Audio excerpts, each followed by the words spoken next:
Hey guys, it's Jenny here. And today I went book shopping and I had a little bit of spare money. So where did I go but the bookstore? So I went to a couple different places. I went to Target, Barnes& Noble, and Goodwill last second. So first we will go to Target. So I'm at my dad's, so these books, all of them except for one, I only bought one that I was like actually looking for or had on my list, and then the other two was kind of just a spur of the moment. So the first one that I picked up was Carve the Mark by Victoria Roth, or not Victoria Roth, Veronica Roth. I actually only got this because it was on sale. Yeah, I only got this book because it was on sale. This was supposed to be $23 and it was on sale for $11.99. Actually, I'm pretty sure at Target all of their stuff is 20% off, so this was supposed to be $19 and I got it for $7 cheaper. So I'm like, you know what? I'll give it a shot. Let's just see how it goes. So I got that, and then I didn't even know this book was in paperback, and I wanted it in hardcover, but my dad's like, well, there's no sense in paying $10 more for the hardcover that has the same words as the paperback. So I'm like, too right you are, father. So I picked up A Court of Thorns and Roses in paperback by Sarah J. Maas. I actually got this book from the library, but I was so invested in other books that I just didn't pick it up. But now that I have it on my shelf, I will definitely be picking it up sometime, probably in my May TBR, since I'm really trying to stick to my April TBR, like just the books that I picked. So, yeah, this was supposed to be $10.99, like it would be $10.99 at Barnes & Noble, but I got it for $8.79 at Target. So, yes, really excited to get that.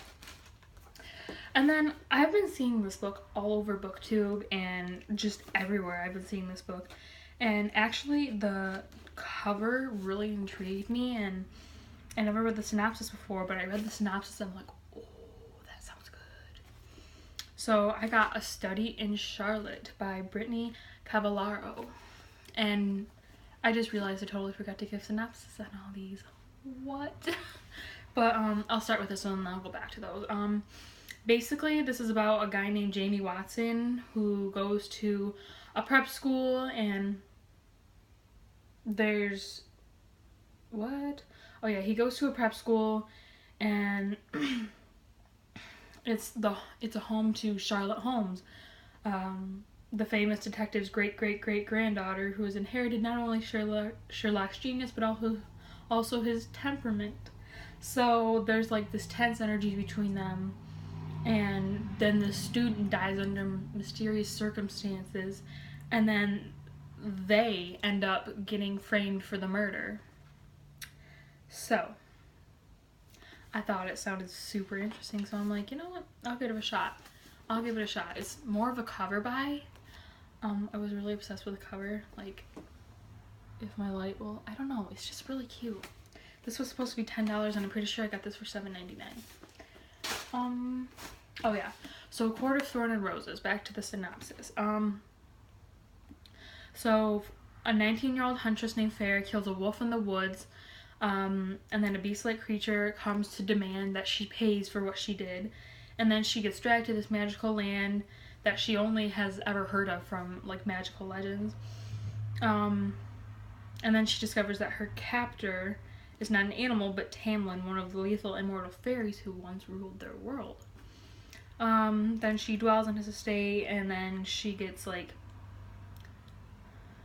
her feelings for him transform from icy hostility into a fiery passion.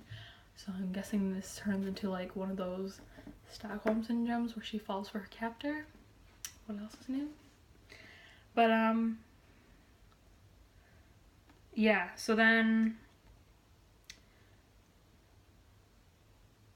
and then an ancient, wicked force like grows over the fairylands, and she must find a way to stop it, or she has to doom her new lover and his world forever. So this sounds interesting. I know it already has one sequel for sure, and the other one's coming out soon.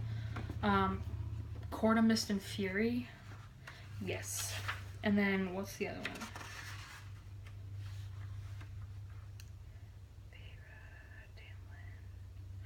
Oh, cool. It's got like pronunciation guide. That's awesome. I know for sure there's a Court of Mist and Fury, but I thought there was another one before that. Oh, maybe it's right here. Court of Mist and Fury, apparently not. So yeah, and then Carve the Mark.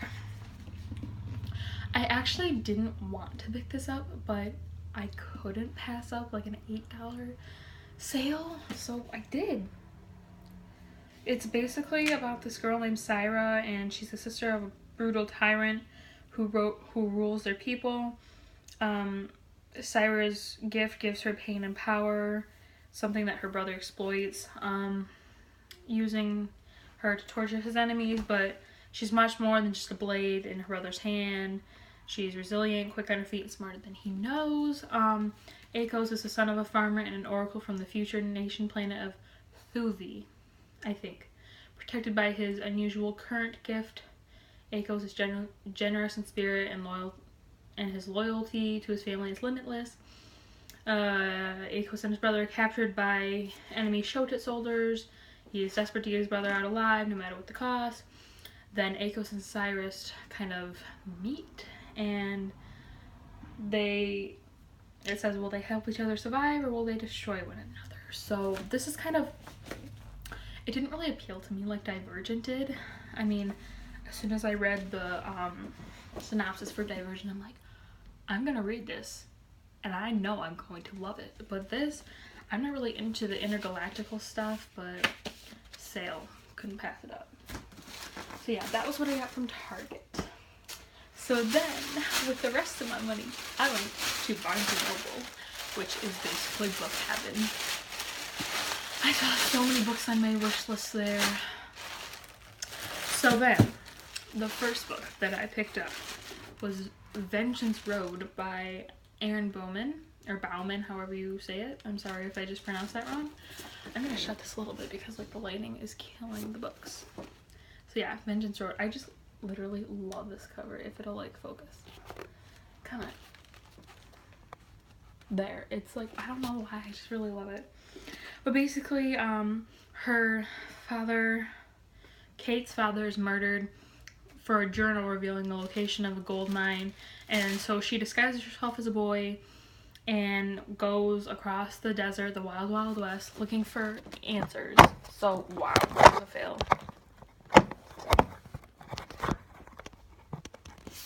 Okay, there.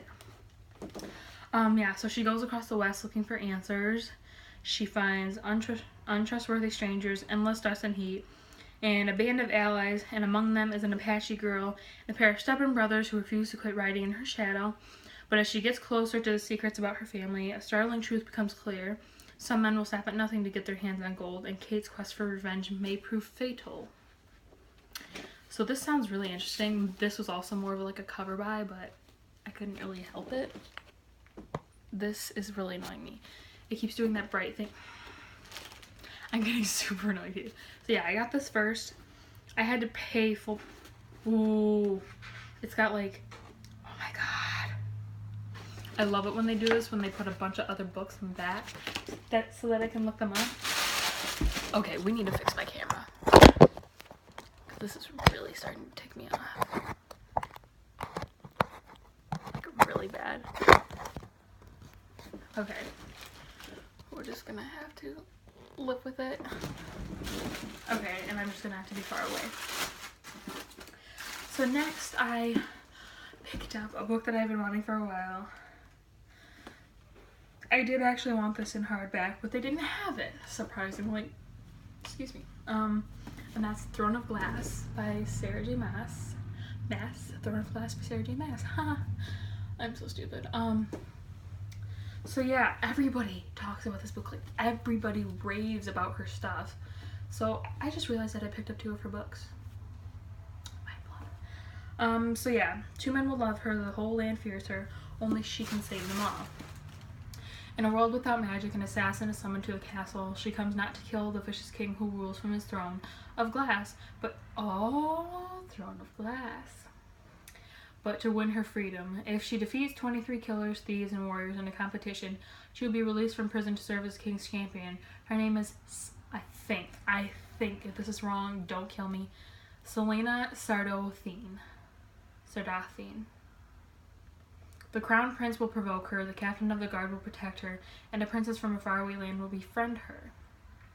But something evil dwells in the castle and is there to kill. When her competitors start dying one by one, Celaena's fight for freedom becomes a fight for survival, and a desperate quest to root out the evil before it destroys her world. Yeah, I've heard nothing but good things about this book, so I obviously had to pick it up. And I know it's a good sized series, that it's got like, let's see, 1, 2, 3, 4, 5. 5. It's got 5 other books to go along with this. So this is like a 6 to 7 book series. I don't know if there's another one coming out after that, but this is pretty exciting for me. I'm happy to have this. And then the last book was like a spur of the moment thing that I picked up from Barnes & Noble. I picked up one book that I was reading the synopsis on, and then I saw this author, the author's name as like one of the, you know how they have the, like right here, they have those little author comments at the top. Okay, well the book that I had in my hand had Alexandra Bracken on it. I'm like, oh my god. And I'm like going through Bracken because I'm like, I have this book, I need the book that she wrote. So last second, I didn't even have money for it, but my dad had to pay like half and I paid the other half. I got Darkest Minds by Alexandra Bracken, and let me just tell you, I was so excited because I read the synopsis and I was even more pumped for it. So, the synopsis. When Ruby wakes up on her 10th birthday, something about her had changed. Something frightening enough to make her parents lock her in a garage and call the police. Something that got her sent to Thurmond, a brutal government rehabilitation camp. She might have survived the mysterious disease that killed most of America's children, but she and the others have emerged with something far worse. Frightening abilities that they cannot control. Oh my god. Now 16, Ruby is one of the dangerous ones.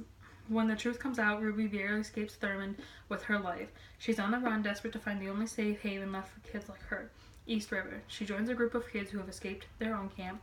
Liam, their brave leader, is falling hard for Ruby. But no matter how much she aches for him, Ruby can't risk getting close.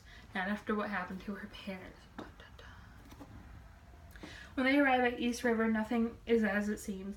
Least of all, its mysterious leader. But there are other forces at work, people who will stop at nothing to use Ruby in their fight against the government. Ruby will be faced with a terrible choice, one that may mean giving up her only chance at having a life worth living. It just sounds so good, I couldn't even.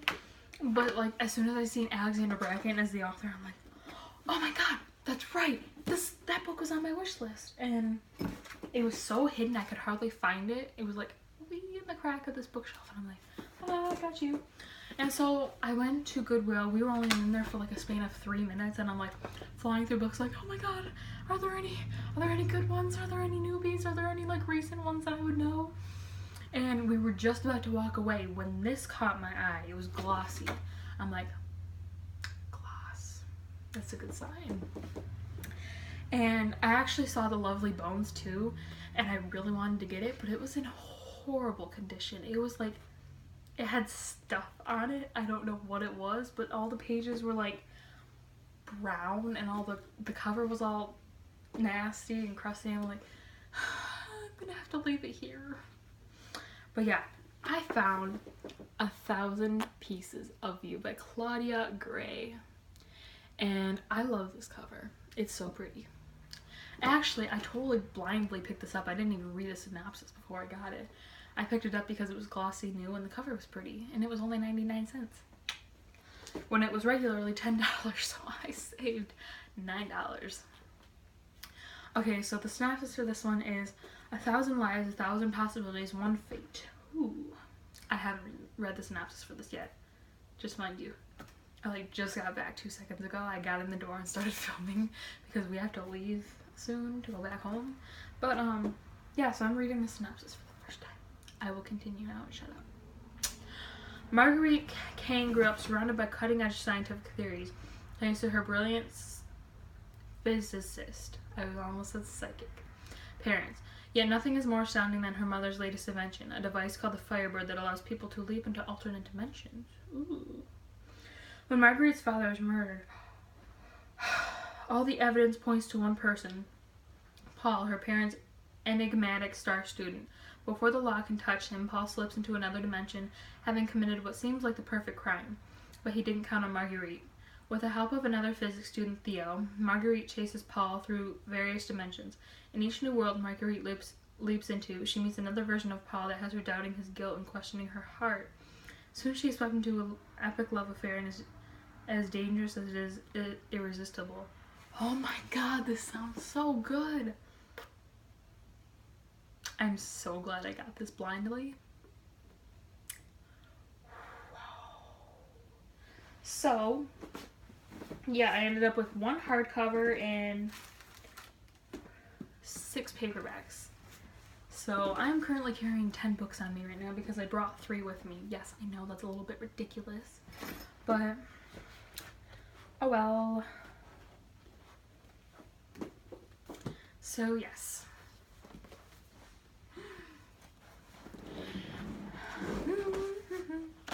If you guys like this video, please like and subscribe below. Oh my god, that was a fail. And also, what is this month? What is the date? Stay tuned for, oh, my book outlet haul. I just ordered book outlet yesterday. Yes, I know, I'm insane. So yeah, that should be coming within a couple days, and then I'll be doing an unboxing of that. So yes, thank you for watching. Again, please like and subscribe, and stay tuned. Thanks, guys.